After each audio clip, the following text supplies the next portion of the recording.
오늘 우리에게 주신 말씀 이사야입니다. 이사야 3장 1절에서 15절 말씀. 이사야 3장 1절에서 15절 말씀입니다. 제가 가지고 있는 성경책으로는 구약 성경 970페이지에 있습니다. 이사야 3장 1절부터 15절까지의 말씀. 제가 여러분들을 위해서 봉독해 드리고 함께 합독은 15절 마지막 절 함께 합독하도록 하겠습니다. 하나님의 말씀을 들으십시오. 보라, 주 만군의 여호와께서 예루살렘과 유다가 의뢰하며 의지하는 것을 제하여 버리시되 곧 그가 의지하는 모든 양식과 그가 의지하는 모든 물과 용사와 전사와 재판관과 선지자와 복술자와 장로와 오십부장과 귀인과 모사와 정교한 장인과 능란한 요술자를 그리할 것이며 그가 또 소년들을 그들의 고관으로 삼으시며 아이들이 그들을 다스리게 하시리니 백성이 서로 학대하며 각기 이웃을 잔해하며 아이가 노인에게 비천한 자가 존귀한 자에게 교만할 것이며 혹시 사람이 자기 아버지 집에서 자기의 형제를 붙잡고 말하기를 내게는 겉옷이 있으니 너는 우리의 통치자가 되어 이 폐허를 내 손 아래에 두라 할 것이면 그날에 그가 소리를 높여 이르기를 나는 고치는 자가 되지 아니하겠노라. 내 집에는 양식도 없고 의복도 없으니 너희는 나를 백성의 통치자로 삼지 말라 하리라. 예루살렘이 멸망하였고 유다가 엎드려졌음은 그들의 언어와 행위가 여호와를 거역하여 그의 영광의 눈을 범하였습니다. 그들의 안색이 불리하게 증거하며 그들의 죄를 말해주고 숨기지 못함이 소돔과 같으니 그들의 영혼에 화가 있을진저 그들이 재앙을 자취하였도다. 너희는 의인에게 복이 있으리라 말하라. 그들은 그들의 행위의 열매를 먹을 것이며 악인에게는 화가 있으리니 이는 그의 손으로 행한 대로 그가 보응을 받을 것임이니라. 내 백성을 학대하는 자는 아이요 다스리는 자는 여자들이라. 내 백성이여 내 인도자들이 너를 유혹하여 내가 다닐 길을 어지럽히느니라. 여호와께서 변론하러 일어나시며 백성들을 심판하려고 서시도다. 여호와께서 자기 백성의 장로들과 고관들을 신문하러 오시리니 포도원을 삼킨 자는 너희이며 가난한 자에게서 탈취한 물건이 너희의 집에 있도다. 함께 읽겠습니다. 어찌하여 너희가 내 백성을 짓밟으며 가난한 자의 얼굴에 맷돌질을 하느냐. 주 만군의 여호와 내가 말하였느니라 하시도다. 아멘. 자, 오늘 말씀 제목 함께 읽어볼까요? 시작. 자, 한 번 더요. 시작. 좋습니다. 네, 여러분 여기 중에서 수련회 갔다 오신 분도 계시고 수련회 안 가셨던 분도 계시는데 일단 수련회 기준으로 이야기를 하자면 수련회 끝나고 이번 주가 거의 딱 한 달이더라고요. 그렇죠? 딱 한 달 된 시점이에요. 이맘때 수련회 갔다 오신 분들한테는 헷갈릴 수 있는 부분이 뭐냐면 왜 수련회만큼 이렇게 불타오르지가 않지? 왜 수련회만큼 어떤 감동과 믿음이 없지? 이러한 뜻입니다. 이거는 수련회 이후뿐만 아니라 우리 일상생활, 신앙생활을 하면서 특히 모태 신앙들은 더더욱 그렇죠. 어렸을 때는 좀 더 잘 믿었는데 그런 감동이 많았었는데 계속 나이가 들면 들수록 어떻게 됩니까? 왜 감동과 믿음이 점점 더 줄어드는 것 같지? 약간 이런 느낌이 들죠. 사실 수련회 기준으로 이야기하면 약간 어떤 느낌이냐면 이렇게 생각하시면 됩니다. 훈련소에 다녀왔다. 훈련소가 뭐죠? 훈련소죠. 네, 군대 다녀오신 분은 아시겠지만 훈련소 때 어떻게 훈련받아요? 느슨하게 요즘 훈련한다는 소문도 있긴 한데 일반적으로는 빡세게 훈련받죠. 그렇죠. 일반적으로 빡세게 훈련 받습니다. 그러다가 그때 훈련소 때 훈련병 때에 빡세게 훈련 받았을 때는 군인 정신으로 무장을 받아요. 무장을 해요. 그래서 막 복무신조 우리의 결의 막 배워요. 우리는 국가와 국민의 충성에 대한 국민이다 하나. 우리는 자유민주주의 수호하며 까먹었거라. 조국 통일의 역군이 된다. 둘, 우리는 실제과 같은 훈련으로 지상대 승리탄. 셋, 우리는 상관의 명령에 복종하며 아닌데 이거 아닌 것 같은데. 우리는 명예와 신의를 지키면 상관의 명령에 복종. 그쵸, 맞죠? 네, 우리는 까먹었어요. 내승 까먹었어요. 어쨌든 그런 거 해요. 막 무장을 받아요. 그러다가 이제 자대 배치를 받아요. 자, 그러면은 어떨까요? 훈련이 조금 해이해져요. 그쵸? 조금 그때서야 저녁 마렵다 이런 이야기를 합니다. 저녁이 고파져요, 막. 그쵸? 이게 훈련을 안 받으면 그래요. 훈련을 받아야 돼요. 그쵸? 자, 그런데 자대 배치가 중요한 게 있어요. 왜요? 내가 그 자대 배치를 받고 난 다음에 사실 훈련병 때 뭘 훈련 받습니까? 내가 보직에 관한 그런 어떠한 것들을 훈련을 받죠. 그래서 자대 배치에 받아서 그 미션을 해야 돼요. 실전이에요. 어떻게 보면은 비록 평시이긴 하지만 그때 제대로 내가 미션을 수행을 해야 되는 거예요. 정적인 환경에서 여러분들이 받은 훈련이 빛이 나는 거예요. 이해가 되죠? 정적인 환경. 왜 나의 믿음에 어떤 그런 열정이나 감동이 별로 없을까? 이거를 이상하게만 여기지 마시고 여러분들의 삶의 현장에 자대 배치를 받은 겁니다. 자대 배치를 받아서 거기에서 어떤 정적인 환경에서 나에게 어떠한 그런 마음의 동함이 없는 그러한 환경 속에서도 여러분들이 가지고 있는 그러한 믿음과 신앙으로 살아내는 것. 그래서 여러분들이 적응해야 될 것은요, 정적인 분위기. 따라서 말해봅시다. 정적인 분위기. 네, 이걸 적응을 해야 돼요. 이게 바로 하나님께서 여러분들을 자대 배치를 통해서 훈련시키는 방법이에요. 여러분들을 성장시키시는 방법이에요. 세상 가운데 여러분들을 배치하신 거죠. 그래서 여러분들 우리가 수많은 갈등에 계속 넘어지고 있는 거예요. 나는 이래서 안 돼, 저래서 안 돼, 나는 역시 안 돼, 내가 믿음이 없어서 넘어졌나 봐. 그러다가 결국에는 하나님을 의심하거나 떠나거나 그런 상황들이 발생할 수도 있는 것이죠. 하나님이 날 사랑하시면 어떻게 나한테 한 번도 안 찾아와 줄 수도 안 찾아올 수 있어? 막 이렇게 하나님께 따질 수도 있고, 이런 의심이 계속 전개되다가 결국에는 하나님이 안 계신 것처럼 살고 하나님의 자리에, 내가 모든 것을 판단하는 자리에 앉게 되는 그러한 상황도 벌어질 수가 있는 것이죠. 그래서 제가 한번 질문을 해볼게요. 여러분은 성경에 나타난 하나님이, 하나님의 역사, 사역 방식이 마음에 드세요? 여러분의 니즈에 맞아요? 아니에요. 네, 아니랍니다. 하나님이 여러분들의 니즈에 잘 맞춰 주시나요?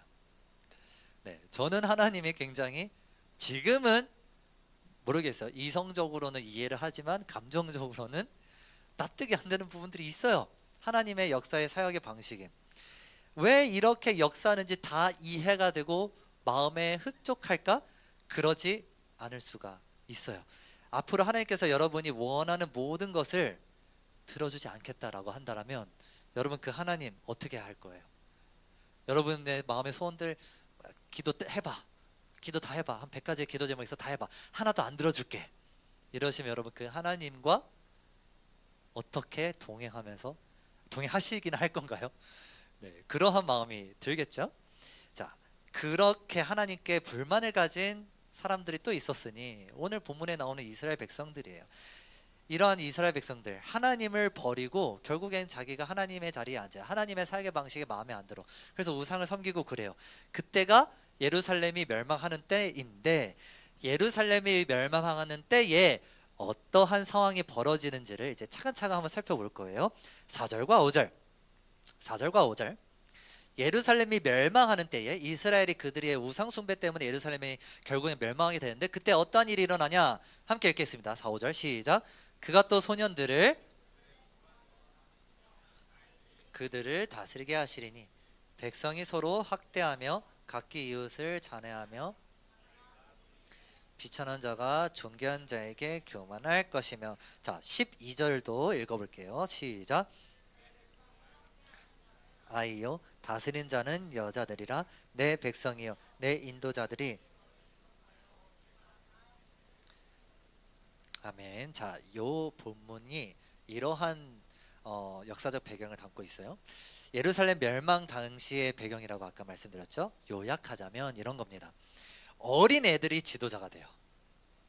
어린 아이들이 지도자가 되고, 그런데 그 어린 아이들은요, 진짜 생물학적으로 어린 아이를 뜻하는 게 아니라 무능하고 어리숙하고 그리고 어리석은 지도자를 상징하는 말입니다.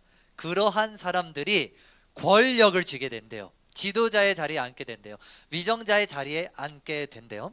자, 그 다음 이게 4, 5절의 맥락이에요. 5절 같은 경우에는 아이와 노인의 질서가 망가져요. 아이는 어른한테 막 대들고 그래요. 그리고 12절 같은 경우에는 뭐냐면요, 여기서 여자들이 나타나는데 여기는 진짜 생물학적인 여자가 아니라 어리석은 사람들을 상징하는 말이에요. 음란한 사람들을 상징하고 또는 병덕스러운 사람을 상징하는 말이거든요. 그런데 이런 사람들이 뭐 한다고요? 다스린대요. 음란한 사람들이 다스린대요. 이 나라를, 이 예루살렘을 다스린다라는 거죠. 음란한 자들이 기득권을 장악한다라고 하는 거예요. 한마디로 요약하면 지금 이런 상황이에요. 아무나 붙잡고 내 지도자가 돼주세요. 이 나라의 지도자가 돼주세요. 이 사람이 어떤 사람인지도 이렇게 검증을 하지 않은 채, 거룩한 경건한 사람인지 그런 거 검증하지 않고 그냥 아무나 붙잡고 길에 음란한 사람들이 다니면 그 사람 붙잡고 지도자가 돼주세요, 이렇게 지금 말하고 다니는 그런 현상들이라는 건데, 이게 뭐냐면 멸망의 징조예요. 멸망의 징조. 어리석은 사람이 지도자가 되는 것. 자, 이 현상들의 특징이 뭐냐면 따라서 말해볼까요? 질서가 무너졌다. 이게 핵심이에요. 멸망의 징조는 뭐가 무너진 거? 질서가 무너진 거예요. 사회가 무너진다라는 거예요. 소년이, 어린아이가 고관의 자리, 계급을 뛰어넘고 어른의 자리에 앉거나 계급이 높은 자리에 앉고 아이와 노인의 질서도 무너지는 거예요.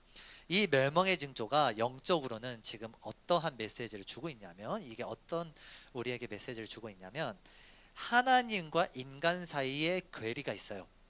이거를 인간이 우습게 여긴다는 거예요. 자, 우리 저번 주에 배웠죠? 인간이 어때야 된다고? 연약해야 된다고요. 배웠어, 기억나죠? 그런데 그거를 우습게 여기고 내가 하나님의 자리로 껑충하겠다, 뛰어오르겠다, 이거를 상징하는 말들이 오늘의 본문이에요. 인간의 통치의 멸망의 징조가 내가 하나님의 자리에 앉으려는 것, 이것이 본문에 나타나는 미성숙한 지도자예요. 사사기 같은 경우에 사사기도 자기의 소견에 옳은 대로 행하였도다, 이게 계속 반복되거든요. 마지막 부분에 그런 것처럼 하나님께 의뢰하지 않고 내가 하나님이 되어서 통치하겠다, 이게 어리석은 통치자의 모습입니다. 여러분, 저번 주 이어서 오늘도 이어지는 말인데요, 하나님과 우리 사이에는요 정말 무한한 괴리가 있어요. 우리는 그만큼 너무나 연약해요. 군대로 따지자면 엄청난 뭐 훈련병과 그 포스타보다 더 크고 넓은 괴리가 있습니다. 원래 이스라엘 지도자는요, 그래서 하나님의 말씀에 의지하고 하나님의 말씀대로 통치하는 사람이어야 했어요. 그래서 기름 부음을 받는 거예요. 그런데 말씀을 떠나서 자신들의 무능함과 우둔함을 가지고 자신들의 삶을 스스로 지도하려고 한다면 멸망합니다. 나의 이성을 가지고 하나님을 떠난 채 나의 이성만을 가지고 나의 지식만을 가지고 내 삶을 스스로 지도하려고 한다라면은 어떻게 된다라고요? 멸망당한다라는 교훈을 우리에게 주고 있는 거예요. 사실 인간이 만들어낸 여러 가지 그러한 어떤 사상들이 있잖아요. 그런 게 다 어디에 기반하냐면 스스로 판단하라라는 거예요. 스스로 판단하라. 막 프랑스 혁명이 일어났어요. 그때 이후에 계몽주의라는 게 발전했어요. 그때 이후로 학문이 발전했어요. 그런 사람들이 하는 행동들이 뭐냐면 하나님을 떠나서, 그러니까 이제 성경과 결별을 하는 게 그때부터 시작한 거예요. 성경과 결별해서 이제는 우리가 스스로 판단할 수 있다라는 게 이제 계몽주의, 그러니까 이성을 믿는 사람들의 슬로건이에요. 그때부터 뭐 무신론자가 등장하고, 사실은 그 이전에는 진짜 무신론자는 없었거든요. 그 이전에는. 근데 진짜 무신론. 근데 이번에는 진짜 하나님 죽이자 막 이런 무신론자가 생겨나고, 뭐 이제 하나님이 있는지 없는지 모르겠다라고 말하는 사람도 생겨나고, 이제 또는 하나님은 믿긴 믿어. 이건 이실론이라고 하는데, 하나님을 믿긴 믿어. 그런데 하나님이 창조만 딱 하시고 이거를 어떤 자연 법칙만 딱 만들어 주시고 하나님이 인간 세상에 개입하지 않는 거예요. 그냥 뒷짐지고 그냥 너 어떻게 하나 보자 바라보고만 있고 알아서 그냥 살아가게 만드는, 그냥 내버려 두는, 돌봐주지 않는 하나님, 그러한 하나님을 믿는 그런 사람들이 생겨나게 되고, 이 사람들도 하나님을 믿지만 어떤 사람들이죠? 자기의 이성과 지식을 믿는 사람들이 생겨나기 시작했죠. 스스로 판단하려고 합니다. 우리의 무능한 이성에 의해서 하나님을 재단하고 판단하는 그러한 일들이 일어나는 거죠. 그런데 자, 지금 멸망의 징조예요. 그렇죠? 거의 멸망의 징조야. 하나님이 하나님의 자리에 하나님을 죽이거나 하나님의 자리에 앉아가지고 내가 모든 것을 지도하려고 하고 판단하려고 하는 것은 멸망의 징조예요. 자, 그런데 우리 지금 어떻죠? 멸망 당했나요? 멸망 당한 것 같아요, 혹시? 솔직하게. 네, 살려두시는 이유가 있어요. 살려두시는 이유 13절에 나옵니다. 13절 한번 읽어볼까요? 시작. 여호와께서 변론하러 일어나시며 백성들을, 자, 하나님이 심판을 했나요, 안 했나요? 안 했어요. 심판을 하려고, 이게 레디, 이게 준비 아직 안 한 거예요. 지금 총알 장전만 하고 아직 안 한 거예요. 하려고 하시는데 하나님이 하려고 하시다가 멈추시고 뭐 한다고요? 변론하려고 백성들 앞에 선다라는 거예요. 심판하려고 했다가 백성 앞에 서는 거예요. 자, 그러면 하나님이 위에 있는 걸까요? 아니면 백성들이랑 같은 선상에 있는 걸까요?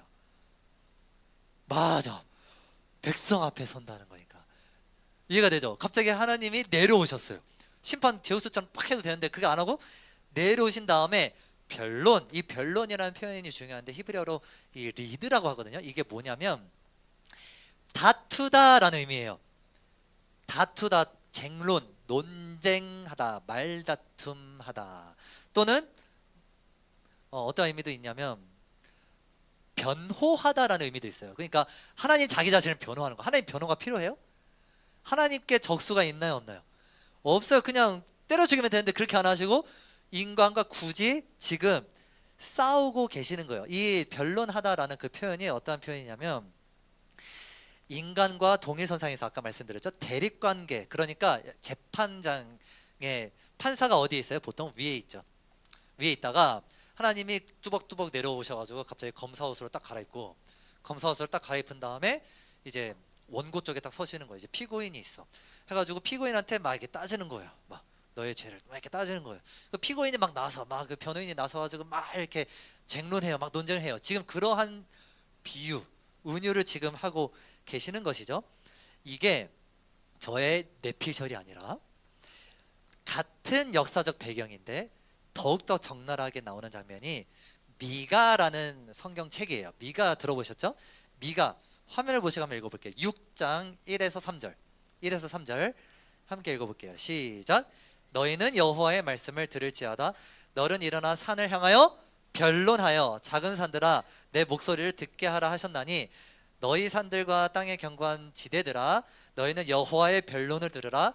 여호와께서 자기 백성과 변론하시며 이스라엘과 변론하실 것이라. 이르시기를 내 백성아 내가 무엇을 내게 행하였으며 무슨 일로 너를, 자, 너희는 여호와의 말씀을 들을지어다. 1절. 그 너희 변론해라. 산을 향하여. 산이 뭐예요? 하나님. 하나님 향하여 변론해라. 그러니까 지금 계속 티키타카 하고 있는 거예요. 계속 변론하고, 여기도 변론이 같은 히브리 단어를 써요. 이게 굉장히 하나님과 이 말다툼 한다라는 게 흥미롭지 않나요? 일부러 다투시는 거예요. 하나님이 일부러 씨름하고 계시는 거예요. 우리가 여기서 알 수 있는 게 있죠. 하나님이 심판을 단번에 하지 않으시고 어떻게 하신다는 거예요? 참으시고 인내하시고 길다란 변론의 과정, 씨름의 과정, 논쟁의 과정이 있다라는 것을 우리가 알 수 있는 거예요. 이건요 우리가 성경에서 너무나 많이 찾아볼 수 있어요. 대표적으로 창세기 누가 나옵니까? 딱 누가 생각나요? 하나님과 씨름하는 사람.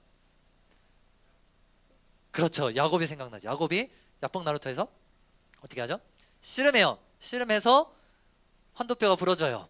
그때 받은 칭호가 이스라엘, 하나님과 겨루어 이긴 자라는 칭호예요. 또 대표적으로는 욥이라는 사람이 있죠. 욥이 하나님께 따져요. 나한테 왜 이런 일이 일어났을까? 자기 생일을 저주하면서 나 왜 태어났어요? 나 차라리 이럴 바에는 그냥 죽는 게 나아요. 이런 거죠. 하나님께 막 따지는데, 그런데 하나님이 딱 등장하셔서 뭐라고 말씀하시냐면은, 너가 염소가 언제 새끼를 낳는지 알아? 너가 염소가 언제 몇 달 동안 이 새끼를 품에 여기 만삭이 몇 달 되는지 알아?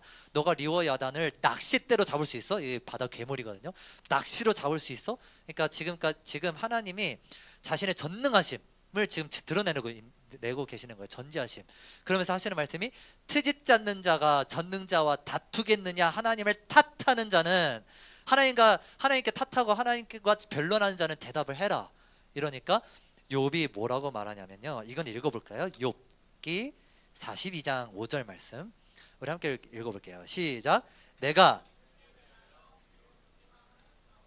이제 눈으로 주를 배움나이다. 아멘. 잘 들으세요. 이게 하나님과 씨름한 결과입니다. 씨름했더니 어떤 역사가 일어났어요? 맞아요. 하나님을 보게 되는 거예요. 씨름했더니, 쟁론했더니, 하나님과 논쟁했더니 하나님을 보게 되는 거예요. 여러분, 우리가 이렇게 무능한 이성으로 하나님을 자꾸 판단하려고 할 때마다, 하나님 없이 모든 것을 판단하려고 할 때마다 하나님이 먼저 우리처럼 계급을 낮춰서 대등한 관계로 대화를 하려고 하신다라는 걸 여러분 꼭 기억하시기 바랍니다. 바로 심판하지 않으세요. 우리가 하나님의 영역에 침범하려고 할 때마다 하나님은요, 역설적으로 우리를 만나 주세요. 왜 그렇죠? 변론하시려고, 설득하시려고.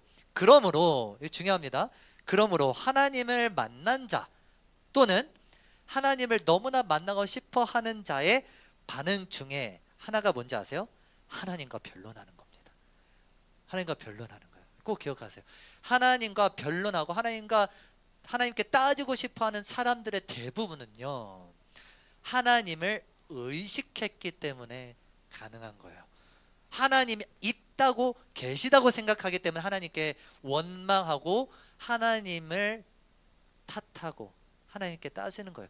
변론하고 쟁론하는 그러한 과정인 거죠. 자, 왜 이러한 방법을 하나님께서 사용하시는지, 왜 이러한 방법을 하나님께서 사용하시는 걸까? 이거는요, 인간을 우리가 조금 더 이해를 하면 하나님이 왜 이런 방법을 사용하시는지 잘 알 수가 있어요. 오늘 설교 제목이 뭐죠? 말씀 제목이? 계급투쟁이에요. 예, 기억하고 계시죠? 계급투쟁이에요. 갑자기 이제 이 말씀을 묵상하면서 요 말이 쫙 스쳐 지나갔어요. 이 계급투쟁이 어떤 이제 이론이거든요. 어떤 이론이에요. 어떠한 이론이냐? 여러분, 조금 예민할 수 있는 주제를 말해볼게요. 사회주의라는 말 들어봤어요? 그쵸? 들어봤죠? 그죠? 자, 공산주의란 말 들어봤어요?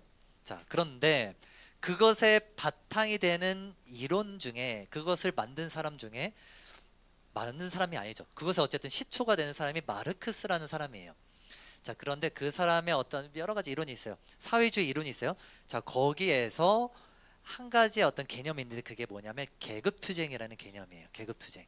그 계급투쟁이라는 개념이 뭐냐면, 자본가들을 다 일단은 사탄으로 여겨요. 일단 자본가들은 다 악마다. 자본가들은 악마야. 그래서 이 자본주의가, 근데 당시의 역사적 배경도 우리가 이해는 해야 돼. 왜 그러냐면 당시에 막 산업혁명이 일어나서 막 어린애들이 막 그 공장에 끌려가고 막 그랬던 것들이 있었어요. 그래서 마르크스가 뭐 그것을 안 좋게 여겼는지는 모르겠지만 어쨌든 그것의 자본주의의 대안으로 내놓은 게 이러한 이론인데, 그게 뭐냐면 자본주의나 자본가들은 이것을 해결할 수가 없다라는 거예요. 자본주의 사회를 자본가와 이 노동자 구조로 해석한 다음에, 나눈 다음에, 이런 자본가와 노동자 사이의 계급을 허물자, 이거예요. 이게 계급투쟁이에요. 그래서 노동자여 일어나라 라고 하는 게 계급투쟁이에요. 그래서 자본가들의 계급을 거의 없애려고 하는 게 이런 계급투쟁인데, 자, 여러분 우리가 잘 알고 있는 것처럼 우리 주변에 있는 사회주의 국가들이나 공산주의 국가들을 생각해 보면 돼요. 자, 평등을 유지하려고 했던 게 사회주의예요. 그렇죠? 계급을 무너뜨리고 노동자가 평등한 그러한 나라가 사회주의를 뛰어넘은 공산주의 나라인데, 자, 그러한 나라일수록 계급적일까요, 아닐까요? 생각해 보세요. 그러한 나라일수록 더 권위적이에요, 아니에요? 권위적이에요. 이게 역설이에요, 모순이에요. 이해가 되죠?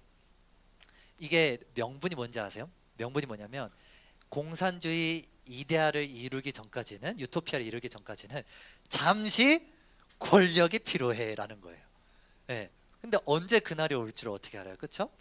그러니까 권위가 필요한 거예요. 그래서 더 억압이 생겨요. 자, 인간은요, 이건 본성입니다. 인간의 본능이에요. 평등하려고 할수록 다툼이 생겨요. 인간의 본능이에요. 인간은요, 평등한 위치에 서로가 있으면 있을수록 서로 책임을 떠넘겨요. 제가 의도한 거 아닌데 자꾸 군대 생각이 나요. 요즘 동기생활관 막 한다고 하잖아요. 그쵸? 죄송합니다. 동기생활관에서 누가 그랬지? 형석 형제가 그랬던 것 같아. 동기생활관 별로라고 하더라고요. 왜 그러냐면 책임을 자꾸 떠넘긴대요. 이게 상관이 없으니까, 또는 그 상급자가 없으니까. 그러니까 책임을 자꾸 떠넘. 그런데 그래도 병장이나 상병, 이게 자기의 어떤 맞선임이 있으면 그래도 책임을 어쨌든 맡아야 되잖아요. 어쨌든 모든 욕은 다 병장이 먹잖아요. 그런데 그런 구도가 없으니까 자꾸 책임을 떠넘고 일이 돌아가지 않더라, 이런 피드백이 있었죠.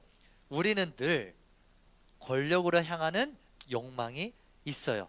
이런 욕망을 하나님은요, 단번에 심판하는 게 아니라 동등한 위치에서 설득하세요.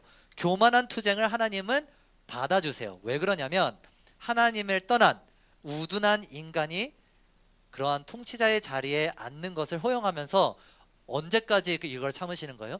서로 간에 다툼이 발생할 때까지, 서로 간에 그런 어떤 핍박이 발생할 때까지. 자, 너가 하나님과 평등하려고 하면 할수록 이런 상황이 발생한단다 까지 하나님이 기다려 주시는 거예요.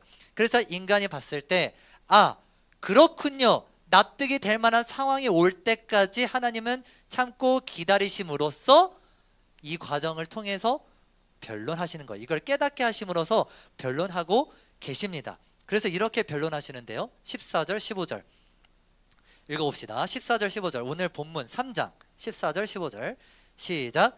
여호와께서 포도원을 삼킨 자는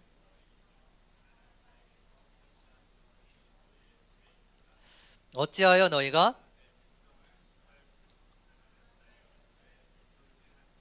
주 만군의 여호와 내가 말하였느니라 하시도다. 아멘. 자, 이제 이스라엘 백성이 납득을 하기 시작하는 거예요. 어떻게? 자신의 처지를 보고, 이제 역사적 상황, 이제 나라의 상황을 보고, 이제 누군가가 굶어 죽을 때까지 그 상황까지 직면한 다음에 이스라엘 백성이 조금 정신 차리기 시작을 하는 거예요. 그래서 이러한 방식으로 이스라엘 백성들이 스스로 납득하게 하시려고 이렇게 만드시는 거예요. 세상이 권세를 두고 서로 다투는 이유가 무엇이냐면 하나님 때문이 아니라 하나님을 떠났기 때문이에요. 여러분 이거 꼭 기억하세요. 하나님 때문이 아니에요. 하나님이 어떠한 책임을 가지고 있기 때문에 하나님이 이 이스라엘 백성들을 서로 다투도록, 우리가 이렇게 전쟁이 빗발치도록, 이렇게 그냥 서로 그렇게 되도록 하나님이 내버려두셨다. 하나님 때문이 아니라, 이러한 것 때문이 아니라 뭐 때문이냐면 우리가 하나님을 떠났기 때문이에요. 여러분, 타락한 자는 하나님께 대들지도 않습니다. 타락한 자는 하나님을 의심하지도 않아요. 완전히 타락하고 완전히 돌아선 자는요, 완전히 하나님을 원망하지도 않고 하나님과 변론하지도 않아요. 왜냐하면 자기가 이미 그 자리에 앉아 있다라고 생각하기 때문이에요. 반대로 하나님과 투쟁하는 자는요, 야곱이 하나님의 사자와 씨름한 것처럼 자기 자신을 이미 낮추신 하나님과 대면하고 있기 때문에 가능한 거예요. 이게 뭐라고요? 하나님과 투쟁하고 하나님과 변론하는 것. 하나님이 이렇게 신문하시는 것은 오히려 인간을 만나주려고 낮추셨고 그렇기 때문이다라는 거예요. 심지어 어디까지 낮추세요? 십자가까지. 어디까지 낮추세요? 인간과 변론하려고 성육신 하셔서 예수님이 오셨는데 어떻게 합니까? 결국에는 인간이 하나님처럼 되려고 하는 투쟁에 예수님 어떻게 되셨어요? 죽으셨어요. 굴복하셨어요. 보여지기에는 죽임 당하셨죠. 이게 예수님이에요. 그런데 여기서 끝나지 않고 뭐 하셨다? 부활하셨어요. 여러분, 인간이 계급투쟁을 통해서 아무리 하나님을 대항하고 그렇게 해도 하나님이 승리하신다라는 것을 증거하셨어요. 여러분, 여러분들의 우등한 이성과 여러분들의 우둔한 지혜로 여러분들이 하나님과 투쟁하잖아요. 그러면 그 결과가 뭐라고요? 야곱이 한 것처럼 하나님이 승리하시고 우리의 이성과 우리의 지식이 굴복하는 모습을 하나님께서 허락하셔요. 그렇기 때문에 여러분, 우리에겐 특권이 있어요. 어떤 특권이냐? 자신 있게 말할게요. 하나님께 따지십시오. 하나님께 따질 특권이 있습니다. 하나님께 따질 특권이 있어요. 하나님 잘 안 느껴져요. 따지세요. 이해가 안 돼요. 따지세요. 예수님께 따질 특권이 우리에게 있어요. 왜요? 따질 수 있다라는 게 뭐예요? 예수님이 내려오심의 증거라는 거죠. 이해가 됩니까? 예수님의 내려오심 증거. 이것 또한 저의 뇌피셜이 아니라 히브리서 4장에 나와요. 히브리서 4장 16절. 여기 읽어볼까요? 함께 화면 보고 시작. 그러므로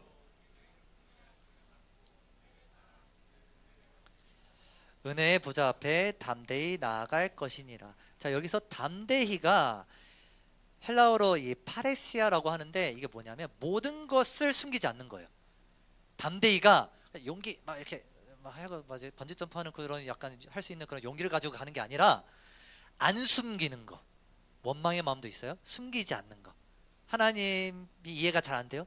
숨기지 않는 거. 그 마음을 가지고 다 가지고 하나님 앞에 나아가는 게 자신의 의문과 고통도 숨기지 않고 나아가는 게 뭐라고요? 담대히 주님께 나아가는 것이에요. 여러분, 하나님은 여러분들의 상처, 고통, 원망, 그것으로 인해서 어떤 감정적인 소모가 있어요? 감정적인 호소를 하고 싶어요? 하나님은 어떤 분이세요? 다 받아주세요. 다 받아주십니다. 그리고 또 이것도 기억하세요. 오늘 말씀에 나오지만 많이 책망하세요. 많이 혼내시기도 합니다. 많이 책망하세요. 하나님의 책망을 듣는 것이 복이에요, 여러분. 죄송해요, 자꾸 군대 얘기가 나오네. 자, 여러분, 미군이 B2 폭격기라는 게 있어요. 스텔스 폭격기. 자, 그 폭격기가 보이면 산 거다 죽은 거다? 땡이에요. 산 거예요. 왜요? 스텔스 폭격기잖아요. 보인다는 것은 너네 안 죽인다라는 거예요. 그게 핵폭탄을 떨어뜨릴 수 있는 폭격기거든요. 보인다라는 건요, 안 투하하고 그냥 지나가겠다는 거예요. 스텔스는 안 보이는. 그러니까 그래서 그 B2 폭격기가 그 뭐죠? 별명이 공중의 유령이에요. 공중의 유령. 보이면 어떻게 해요? 바로 표적 인지하고 바로 사격하겠죠. 안 보이는 곳에서 핵폭탄을 떨어뜨려요. 절대로 인지하지 못한 곳에서. 그래서 B2 폭격기가 안 보이면 죽는 거다. 보였다라는 것은 산 거다라는 거예요. 자, 하나님이 눈에 보인다. 또는 하나님과 투쟁하고 있다. 쟁론하고 있다. 산 겁니다. 하나님의 책망을 받고 있다. 사신 겁니다. 여러분, 그거 하나님이 당신을 어떻게 하려고 하시는 게 아니다. 내버려 두려고 하시는 게 아니다라는 거고, 여러분들을 붙잡는 하나님의 훈련 방식이다라는 거예요. 절대로 하나님은 책망하시되 자비하신 하나님이시라서 절대로 무서운 게 아니고, 오히려 하나님을 나의 이성보다, 나의 계획보다, 나의 지식보다 하나님의 방법으로 여러분들의 삶을 더 풀어가시려고 쟁론하는 과정까지도 허용하신 겁니다. 따라서 여러분, 우리의 이성과 상식으로 하나님을 우리가 의지하지 않을 때가 많죠. 여러분들의 이해가 안 될 때가 많죠. 스스로 판단하고 싶을 때가 많죠. 하나님 왜 이렇게 하시나? 따지십시오. 하나님이 신문해 오시는 과정이라는 거, 하나님이 내려오셔서 변론하시려고 내려오셔서 여러분들 앞에 서는 과정이라는 거, 그 섬의 증거가 뭐라고요? 하나님이 원망스러운 감정까지도. 제가 하나님이 제일 이해 안 되었을 때가 있었어요. 시기가 있었어요. 거의 20대 전체가 하나님이 잘 이해가 안 됐을 때였어요. 그거 아세요? 저는요, 제가 계획하고 제가 원하는 목표를 단 한 번도 이룬 적이 없어요. 단 한 번도. 단 한 번도. 제가 여기 계시는 건균 형제에게 농담처럼 하는 말이지만, 제가 서울예대 동아방송대 후원대 이렇게 실용음악과 전공했을 때 이제 여기 들어가고 싶었는데, 뭐 주변에서 막 그랬어요. 제가 자랑하는 거 아니지만 그때 당시에는 너 무조건 붙는다, 이대로만 해라 했는데 보기 좋게 떨어졌죠. 그리고 그 당시에 이제 서경대학교를 다녔어요. 근데 그 대학이 좋은 대학이에요. 그러나 그냥 이제 계획했던 대학은 아니었던 거죠. 이제 그때 이후로 계속 이제 어쩌다 보니, 제가 왜 하나님을 잘못 만났다라고 표현하냐면, 계획이 없었거든요. 하나님을 만나는 게. 하나님을 만난 게 계획이 없었어요. 그래서 하나님을 이렇게 만나고 내가 부정할 수 없는 어떤 그런 것들을 경험하면서 음악 사역을 시작했는데 계속 궁핍해졌어요. 궁핍해졌어요. 그래서 뭐 이렇게 맨날 컵라면 먹는 그런 신세로 계속 20대 초반 이렇게 살았던 그런 기억들이 있거든요. 부자가 되고 싶었어요. 저는 제가 그때 목표가 뭐였냐면 이 소속사를 차리는 거, 음악적으로 프로듀서로 조금 유명해져서 소속사를 차리자. 이제 뭐라 이렇게 후배들을 양성하자. 가르치는 것에 뭔가 약간 자신이 있어가지고 이제 막 그런 계획들을 하고 있었지만, 보기 좋게 하나님이 그걸 다 무너뜨리시고 오히려 더 궁핍한 그런 생활을 하나님께서 인도하셨죠. 그래서 제가 이렇게 기도를 드린 적이 있어요. 그때가 너무나 괴로운 시기였어서 몇 년 몇 월 며칠인지는 기억이 안 나는데 어느 공간에서 어떻게 기도 드렸는지는 기억이 나요. 그때 뭐라고 기도했냐면, 하나님 저 뭐라도 1등 해보고 싶습니다, 이렇게 기도했던 적이 있어요. 뭐라도 한번 1등이, 내가 뭐 상이라도 한번 받아보고 싶어요. 그런 게 하나도 없었어요. 열심히 노력했는데 안 됐고, 계획한 대로 해봤는데 다 안 됐고, 참 신기하게도 내 계획이 다 무너지는 그러한 것들을 하나님께서 아주 선명하게 그런 것들을 무너뜨리시는 거예요. 그래서 막 기도를 했는데, 그때 엄청 막, 여러분 한 번쯤 그런 경험 해보세요. 몸에 상처가 날 정도로 기도하는 거. 미안합니다. 막 죄송해요. 막 그렇게 진짜 그렇게 씨름했어요. 그렇게 막 벽, 기물파손까지는 안 했는데 그 정도로 이제 기도를 했던 기억이 있었는데, 그때 하나님이 정말 선명하게 이런 마음을 주셨어요. 너는 네가 원하는 인생을 살고 싶니? 내가 원하는, 하나님이 원하는 인생을 살고 싶니? 이런 음성을 딱 들려주시는 거예요. 그때 말문이 탁 막히는 거예요. 솔직히 내가 원하는, 그러니까 제 자신이 원하는 인생을 살고 싶거든요. 그런데 하나님을 만난 기억이 있고, 그러니까 하나님께 붙잡힌 인생이라는 걸 너무나 알기 때문에, 그리고 그렇게 가야 구원받은 인생이고, 또 그렇게 가야 또 은혜와 영광 가운데에 나아가는 삶이라는 걸 알기 때문에 결국은 어떻게 됐을까요? 이 자리에 있게 되었어요. 그때 이제 굴복했죠. 여러분, 한 번쯤은 여러분들이 정말 자비하신 하나님, 정말 인자하신 하나님을 믿잖아요. 한 번쯤은 전투적으로 실험해봐야 돼요. 한 번쯤은 전투적으로. 안 믿겨져요? 전투적으로 실험하세요. 하나님이 약속하셨거든요. 너는 내게 부르짖으라, 내가 내게 응답하겠고, 네가 알지 못하는 크고 은밀한 일을 너에게 보이라, 이렇게 약속하셨어요. 구하라 그러면은 얻을 것이요, 찾으라 그러면 찾을 것이요, 두드리라 열린다. 구하는 자를 절대로 외면하지 않으세요. 여러분 믿으세요? 구하는 자를 절대로 외면하지 않으세요. 여러분들이 만약에 신앙적으로 믿음이 뭔가 의심이 되거나 하나님이 이렇게 파편적으로 보일 때, 또는 안 보일 때, 그때 여러분 전투적으로 씨름하십시오. 전투적으로 씨름하세요. 반문하셔도 좋고 따지셔도 좋고. 왜 그렇죠? 시편이 다 그런 내용이에요. 따지셔도 좋습니다. 씨름하시고. 왜? 주께서 계급을 낮추시고 우리의 부르짖음을 듣고 계시기 때문입니다. 그러면요, 반드시 욥의 고백처럼 우리는 드디어 이제 눈으로 주를 봅니다. 야곱이 받았던 것처럼 내가 이스라엘입니다, 이제야 이스라엘입니다 라는 그러한 은혜, 반드시 은혜가 씨름 가운데에 은혜로 나아가게 되는 줄 믿습니다. 여러분들의 삶이 그렇게 하나님과 씨름하며 살아가는 삶이 되기를 주님의 이름으로 축원합니다. 아멘.